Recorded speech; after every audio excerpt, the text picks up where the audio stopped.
Wisdom's Daughter, The Life and Love Story of She Who Must Be Obeyed, by H. Rider Haggard. Chapter 3: The Battle and the Flight. In the end, trouble came upon us thus. As I have said already, my beauty was the talk of men throughout Arabia, and of women also, who were jealous of it, since those who traveled in caravans bore its fame from tribe to tribe, and those who sailed upon the sea took up the report and carried it to distant shores. But now to this tale was added another, namely that the wearer of so much loveliness was also a vessel into which the gods had poured all their wisdom, so that there were few marvels which she could not work and little or nothing that she did not know. It was added, truly enough, that the channel through which this wisdom flowed into her heart was a certain Nut who aforetime had been Khurheb in Egypt and high priest of Isis. Presently this tale, carried by the mariners, came to the ears of the Pharaoh Nectanebs in his city of Sais, who knew well enough that Nut was the prophet whom he had driven from the land and whom by now he desired to have back again, for his inspired counsel's sake. The end of it was that the Pharaoh sent an embassy to my father, Yareb, demanding that I should be given to him or to his son, the young Nectanebs, I know not which, in marriage, and that Nut should return to Egypt as my guardian, and there be reinstated in all his offices. My father answered, speaking with my voice, that least of anything did I desire to become one of the women of Pharaoh, a man already near the grave, or even of Pharaoh's son, I who was a freeborn Arabian, and that as for Nut, his head felt safer on his shoulders in Ozil where he was an honored guest, than it would at Pharaoh's court. These words Nectanebs took ill, so ill indeed that, for this and other reasons of policy, he sent an army to invade Yaman the Happy, and to capture me and kill Nut, or drag him away to Egypt in chains. Of all these plans we had warnings, partly through the priests of Isis in Egypt who still acknowledged Nut as their head, although another had been raised up in his place and filled his office, and partly through dreams and revelations that came to him from heaven. Therefore we made ready and gathered in great strength to fight against Pharaoh. At length his hosts came, borne for the most part in ships of Cyprus and of Sidon, whereof at that time the kings were his allies, or rather vassals. They landed upon a plain by the seashore, and watching from our hills beyond, we suffered them to land. But that night, or rather just before the following dawn, when their camp was still unfortified, we poured down upon them from our hills. Great was the fray, for they fought well. I led the horsemen of our tribe in this, my first battle, and by the light of the rising sun charged again and yet again into the heart of the hosts of Pharaoh, having no fear, since I knew well that none could harm me. There was a certain company of Greeks, 2,000 of them perhaps, who served Pharaoh, and in the center of them was his general, which company stood firm when the others fled. Thrice we attacked it with the horsemen, and thrice were beaten back. Then my father came to my aid with his picked kinsmen mounted upon camels. Again we charged, and this time broke through. Those about Pharaoh's general saw me and strove to make me captive, hoping to carry me back to him, whatever happened to the host. They surrounded me, one caught the bridle of my horse. Him I slew with a javelin, but others snatched at me. Then I cried to Isis, and I think that she clothed me in some garment of her majesty, since foes fell away in front of me, calling out, "This is a goddess, not a woman." Yet I was cut off, ringed round by them, for all my companions were slain or driven back. They pressed in on me to take me living, till I was hedged in with a ring of swords. My father appeared mounted on his swift white dromedary that was called Desert Wind, followed by others. They broke through the ring, and there was a fierce fight. My father fell, pierced by the spear of the general of the Egyptians. I saw it, and, filled with madness, I charged at that general and drove my javelin through his throat, so that he fell also. Then a cry went up, and the host of Pharaoh melted away, flying for the ships. Some gained them, but the most remained dead upon the shore or were taken captive. Thus ended that battle, and such was the answer that we of Ozil sent to Pharaoh Nectanebs. Therefore it was also that because of the death of my beloved father at their hands I hated Egypt, and not only Egypt but Cyprus and Sidon, in whose ships her hosts had been born to attack us, yes, and swore to be avenged upon them all, which oath I kept to the full. Now my father being dead, I, the daughter of Yerub, became ruler of our tribe in his place with Nut for my counselor. For certain years I ruled it well. Yet troubles arose, in this fashion. By now the fame of my glory and loveliness had spread through all the earth, so that, more even than before, I was beset with demands for my hand from chiefs and kings who went well nigh mad when I refused them. In the end, being brothers in their grief because I would have none of them, I whom they called by the names of Hathor and Aphrodite and other goddesses famed for beauty according to their separate worships, they made a great conspiracy together and sent envoys bearing a message.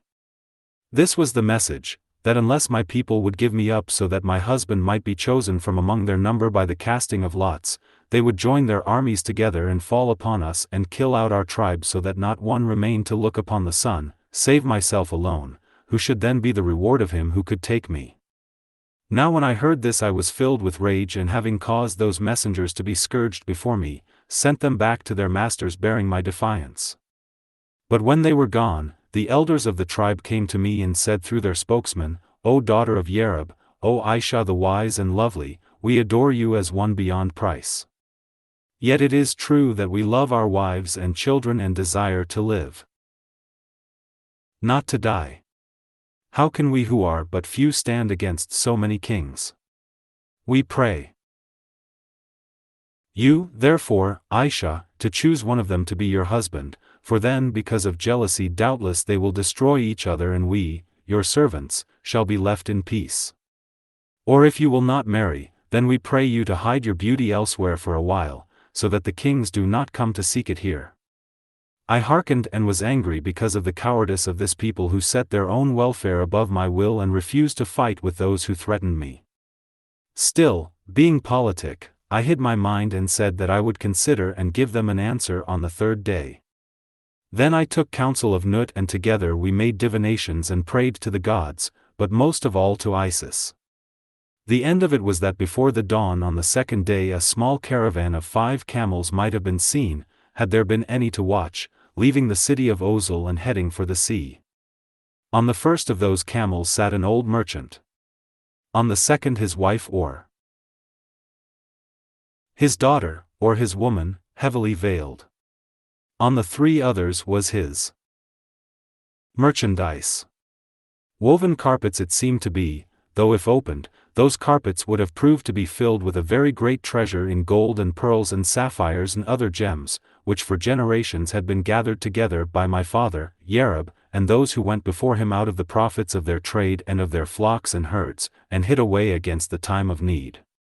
That merchant was Nut the priest and prophet, and that woman was I, Ayesha.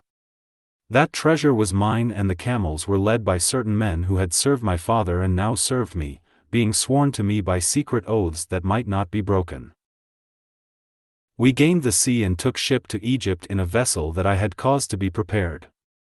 Yes, before we were missed the coast of Arabia was behind us, since I had given it out that I had gone to a secret place to consider of my answer to the elders of the people.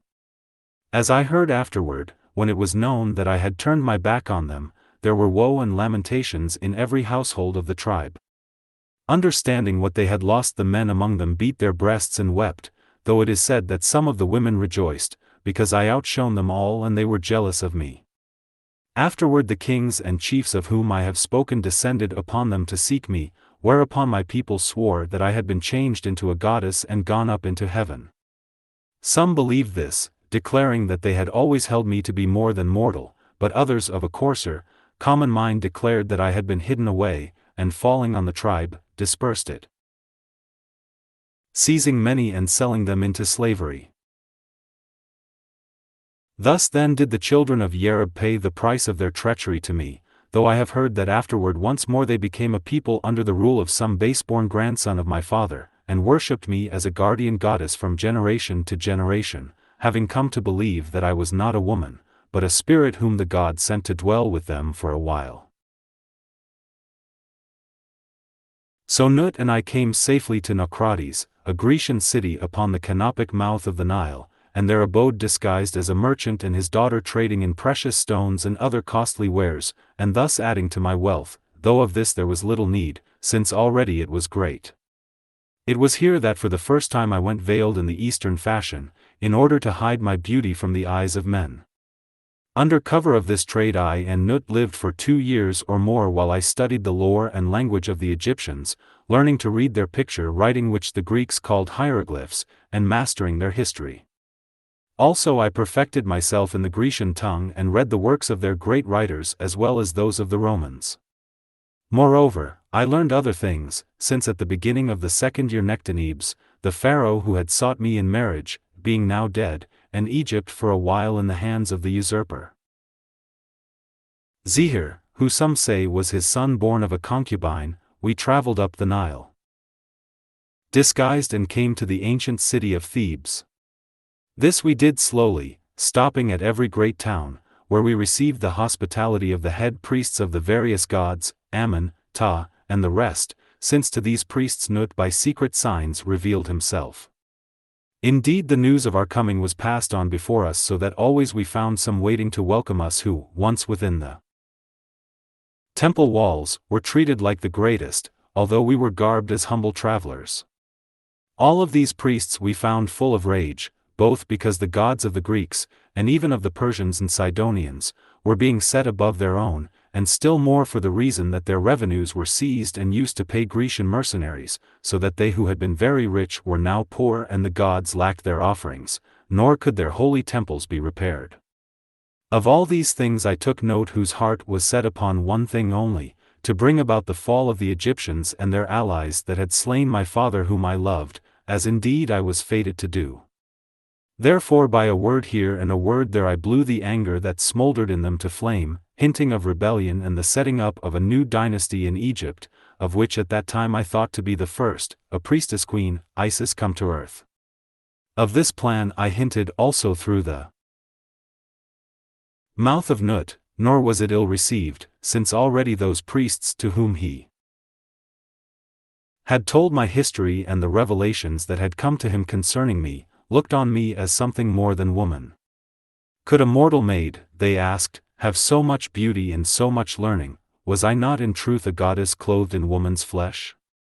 Only on the road I purposed to tread there was this stumbling block, that each of those high priests desired that he himself, or at least one who worshipped his god, were it Ammon or Osiris or Ptah or Khonsu, should be the pharaoh of that new dynasty. For they were jealous each of the other and could not agree together, as is common among rival priests. We passed on to Thebes where I saw the wonders of the mighty temples which stood there reared by 100 kings, which Hali tells me now are but ruins, though the great hall of columns among which I used to wander still stands in part. Also I crossed the Nile and visited the tombs of the pharaohs, standing beneath the moon in that desolate valley of dead kings, for the first time, I think I came to know all the littleness of life and of the vanities of earth. Life, I saw, was but a dream, its ambitions and its joys were naught but dust. Those kings and those queens, some of them had been very great in their day, the people worshipped them as gods and when they stretched out their scepters, the world trembled. And now what were they? But names, if so much as a name remained of them. I saw a great queen whose tomb some while before had been broken into by robbers, Persians, or Greeks I was told. They had unrolled her mummy and stripped her of her royal ornaments and there she lay, she in whom had centered all the world's pomp, a little black and withered thing, grinning at us from the dust, like a dead ape, a sight so strange and unhuman that the priest who guided us, a coarse fellow, broke into laughter. I remembered that laugh and afterward paid him back for it, though he never knew whence his misfortune came. I, Ayesha, have many sins to my count and at that time was full of faults, as perchance still I am today.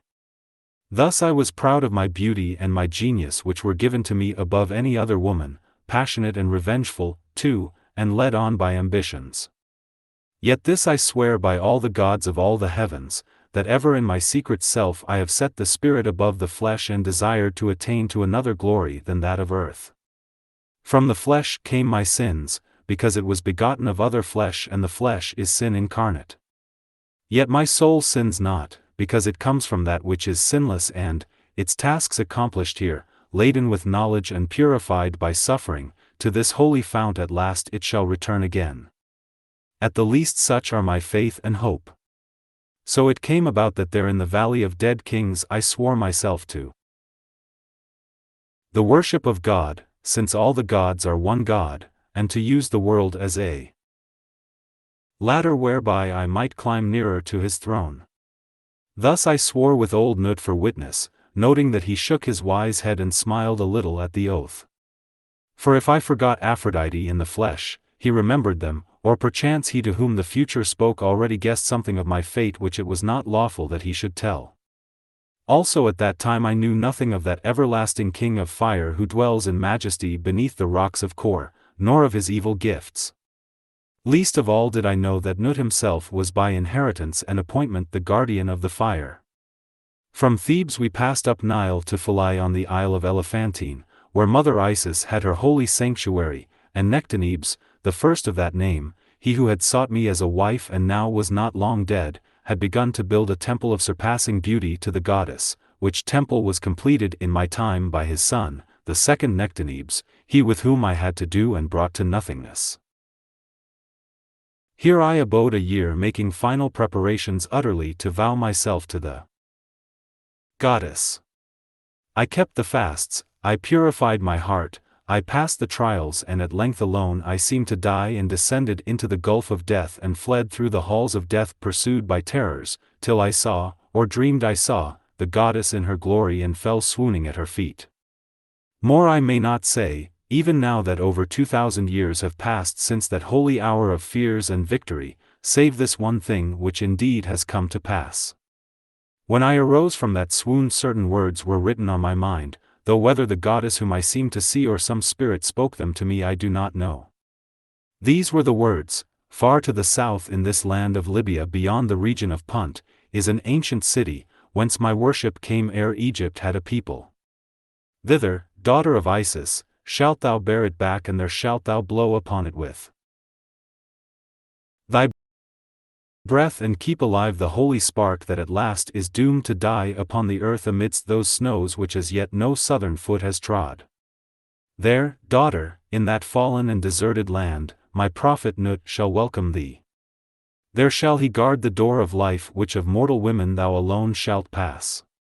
There shalt thou stain thy hands with blood, and there in solitude amidst the tombs, with tears from thy repentant eyes, shalt thou wash thy sin away. Yet of the seed that thou sowest in fire in the womb of the world, thou shalt reap the harvest upon the mountain tops amidst the snows. Such were the words branded upon my memory when I awoke from the swoon after the night of trial. Later I repeated them to Nut, my master, praying him to read their meaning, which either he could not or would not do. He said, however, it was true that far to the south there stood a great city, now a ruin, sparsely peopled, whence came the first forefathers of the Egyptians thousands of years before the pyramids were built.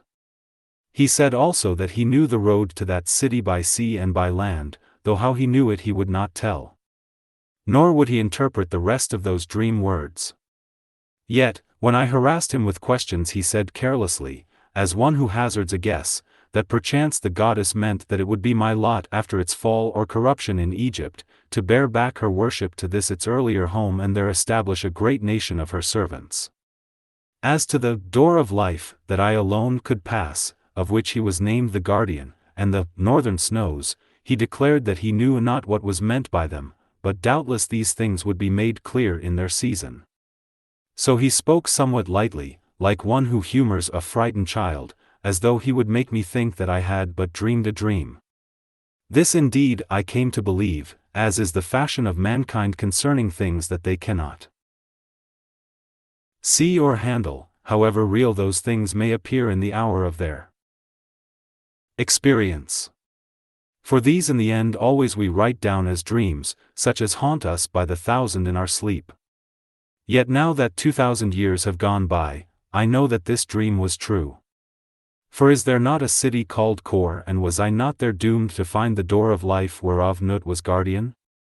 And did I not sin there, and from generation to generation wash the shed blood from off my hands with tears of bitterest repentance, and afterward expiate that sin in loss and shame and agony?